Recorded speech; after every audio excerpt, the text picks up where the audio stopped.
बिस्मिल्लाहिर्रहमानिर्रहीम। अस्सलाम वालेकुम नाज़रीन, आप देख रहे हैं प्रोग्राम कड़वी बात और मैं हूं जुल्फ़कार बीर। नाज़रीन, भीख मांगना हमारा कौमी खेल है।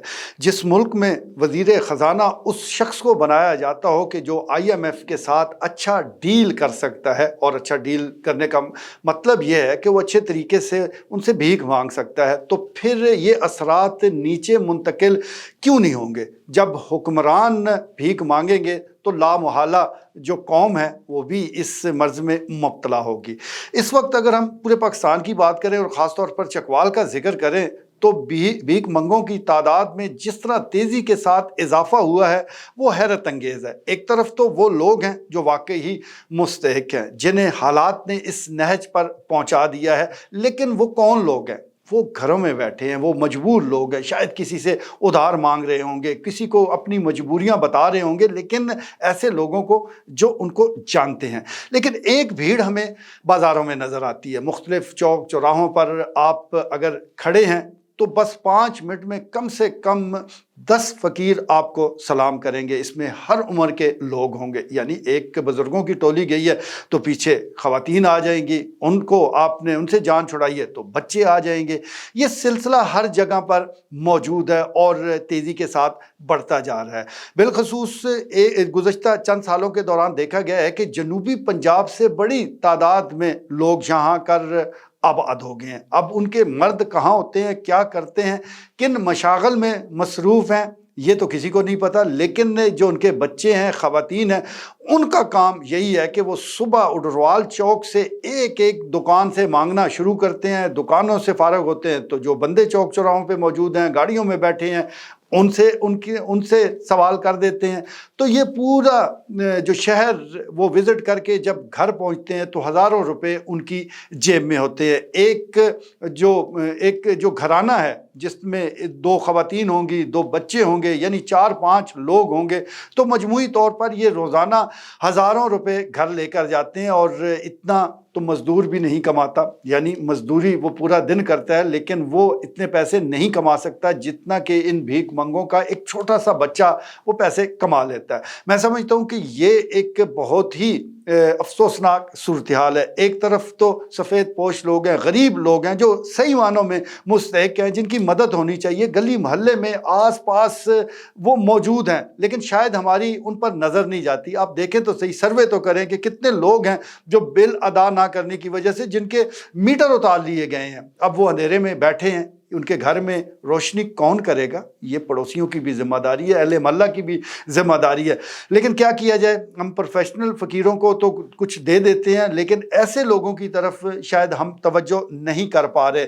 और ये जो कारोबार है बाकायदा एक धंधे की शक्ल इख्तियार कर रहा है, मुनज़्ज़म वो कारोबार बन चुका है। अब सिर्फ अंदरून मुल्क नहीं बल्कि उम्रे के नाम पर सऊदी अरब में भी पूरी टोलियाँ जाती हैं। उससे मुल्क की कितनी बदनामी होती है इसका आप अंदाज़ा कर सकते हैं। वहाँ की हुकूमत ने मुतअद्दिद बार ऐसे लोगों को पकड़ा है, बेदखल किया है कि जो पाकिस्तान से सिर्फ और सिर्फ वीज़ा लगवाकर सऊदी अरब मांगने गए हैं। अब ये किस कदर सूरत हाल वो ख़राब हो चुकी है इसका अंदाज़ा कर सकते हैं। एक वक्त था कि चकवाल में पुलिस ने कुछ दिन कार्रवाइयाँ की, इनको पकड़ा भी, लेकिन बेसूद वो फिर वो सिलसिला ख़त्म होकर रह गया। बताया जाता है कि कोई कानूनी ख़ास नहीं, अगर है भी तो दूसरे दिन ज़मानत है, फिर इनके पास ID कार्ड नहीं होते। यानी मुख्तसरन ये कि इनको पकड़ के कौन मुफ्त में इनको खाना खिलाए, यही वजह है कि इनसे भी वो पुलिस अब दरगुजरी करती है।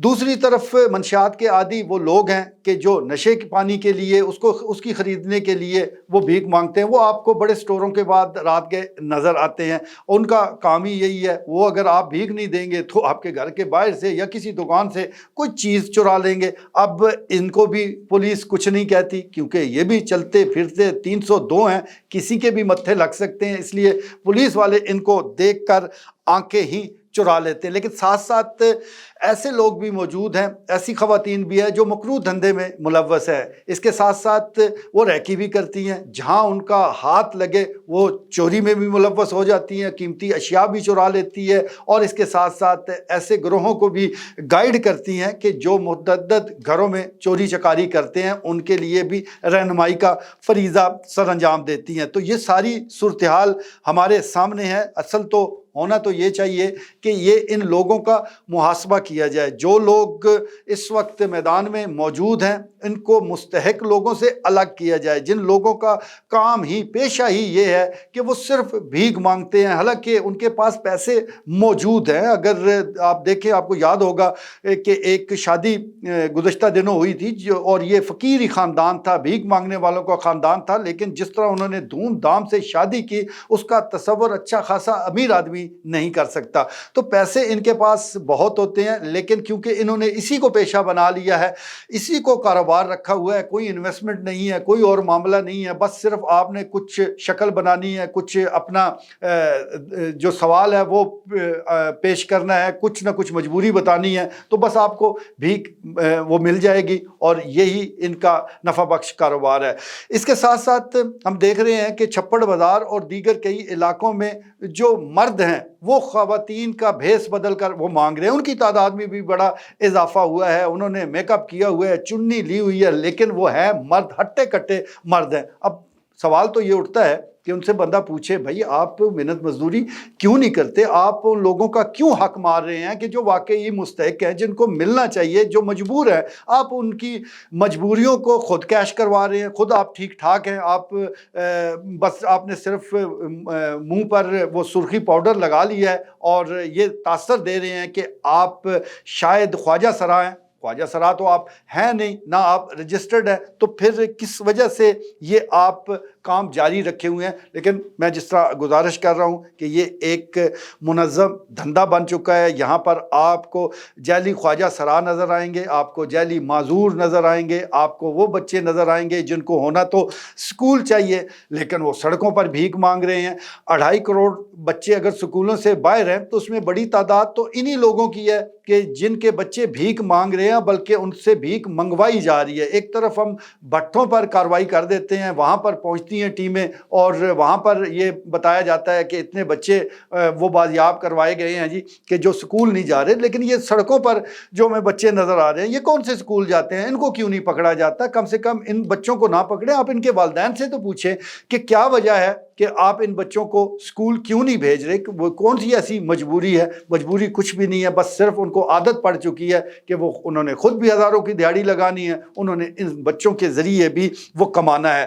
تو منظم دھندے کی شکل یہ اس طرح اب وہ سامنے آ چکا ہے کہ آپ کی نظر سے بھی وہ خبر گزری ہوگی لاہور کی، کہ جہاں ایک اشارہ خراب ہو گیا، کیونکہ بڑے شہروں میں یہ فقیر اشارے کے پاس کھڑے ہوتے ہیں، اشارہ بند ہوتا ہے تو وہاں گاڑیاں اکٹھی ہو جاتی ہیں، وہیں وہ بھیک مانگتے ہیں، لیکن اشارے کی خرابی کی وجہ سے وہاں گاڑیاں رک نہیں پا رہی تھی۔ اب سرکار کے کام جس طرح ہوتے ہیں تیزی کے ساتھ، وہ تو آپ کو پتہ ہے، کئی دن تو ان فقیروں نے انتظار کیا، لیکن انہوں نے سمجھا کہ یہ تو ہمارا بہت نقصان ہو رہا ہے، پھر انہوں نے فنڈز ارینج کیے، اپنے خرچے پر اس اشارے کو ٹھیک کروایا تاکہ ان کا دھندا پھر سے چل سکے۔ آپ دیکھ لیں کہ کتنا منظم یہ کام آگے بڑھ رہا ہے، لیکن آنکھیں بند ہیں، آنکھیں سب کی بند ہیں، نہ سرکار کی آنکھیں کھلتی ہیں کیونکہ وہ خود اس دھندے میں ملوث ہے، وہ بین الاقوامی بھیک منگے ہیں۔ اسی طرح لوکل سطح پر جو لوگ ہیں وہ نظر انداز کر دیتے ہیں، حالانکہ یہ نظر انداز نہیں ہونا چاہیے۔ ان ایسے لوگوں کا جنہوں نے اسے پیشہ بنا لیا ہے، ان کی حوصلہ شکنی